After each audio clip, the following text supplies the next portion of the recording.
प्रश्न दोस्तों, corn law क्या था? इसे समाप्त क्यों कर दिया गया? इसके क्या परिणाम हुए? ठीक है दोस्तों, प्रश्न को इस तरह भी पूछा जा सकता है।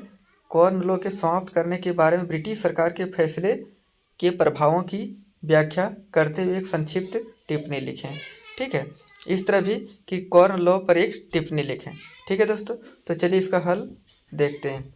18वीं सदी में ब्रिटेन की आबादी बहुत ही तेज़ी से बढ़ने के कारण खाद्य पदार्थों तथा कृषि उत्पादों की मांग में क्या है, मांग बढ़ गई। तो दोस्तों, अगर क्या होता है कि जनसंख्या बढ़ती है तो कृषि उत्पादों की मांग भी बढ़ जाती है। ठीक है दोस्तों, तो ऐसी स्थिति में क्या हुआ कि स्थानीय बड़े भूस्वामियों ने क्या किया, लाभ के उद्देश्य से सरकार पर दबाव डाला, और यह दबाव डाला कि मक्के के आयात पर पाबंदी लगाई जाए। ठीक है, तो मक्के के आयात पर पाबंदी लगा दी जाए, ये दबाव डाला किस पर? वहाँ की सरकार पर। दोस्तों, उसके बाद क्या है कि उनके दबाव में आकर सरकार ने मक्के की आयात पर कानून द्वारा प्रतिबंध लगा दिया गया, और इसी को क्या कहा गया, इसी कानून को कॉर्न लॉ कहा जाता है। ठीक है, कि कॉर्न लॉ के नाम से जाना जाता है। कॉर्न मतलब होता है कॉर्न मक्का, और लॉ मतलब कानून, यानी कि मक्का का कानून। ठीक है, मक्का का कानून लागू कर दिया गया। ठीक है, इस कानून के अंतर्गत क्या हुआ था कि मक्का के आयात पर क्या है, पूर्णतः प्रतिबंध लगा दिया गया था। ठीक है दोस्तों, अब इसका प्रभाव क्या होगा?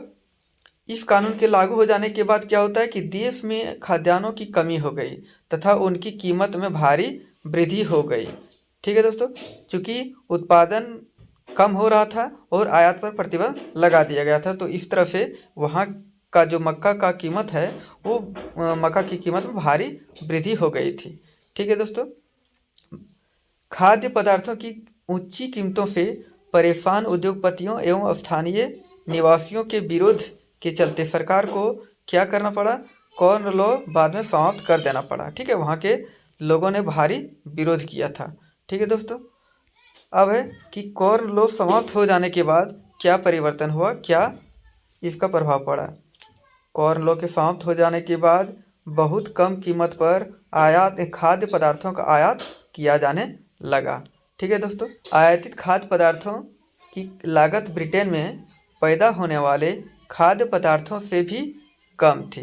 दोस्तों, वहाँ जो उत्पादन करने में लागत होता था उससे भी कम कीमत पर उसको क्या होता है कि बाहर से आयातित जो खाद्य पदार्थ हैं उससे वो क्या है, कम कीमत पर मतलब कि आयात कर लेते थे खाद्य पदार्थों का। ठीक है दोस्तों, इसके कारण क्या है, इसके कारण ब्रिटिश किसानों की स्थिति खराब हो गई, क्योंकि वे आयातित माल की कीमत का मुकाबला नहीं कर सकते थे, क्योंकि उसको उत्पादन करने में अधिक लागत लगता था, अधिक कीमत चुकानी पड़ती थी, और इसलिए वो मुकाबला नहीं कर सकता। क्या है दोस्तों कि हज़ारों लोग बेरोजगार हो गए तथा काम की तलाश में शहरों में या दूसरे देशों में जाने लगे, और खेती करने के लिए दोस्तों छोड़ दिए।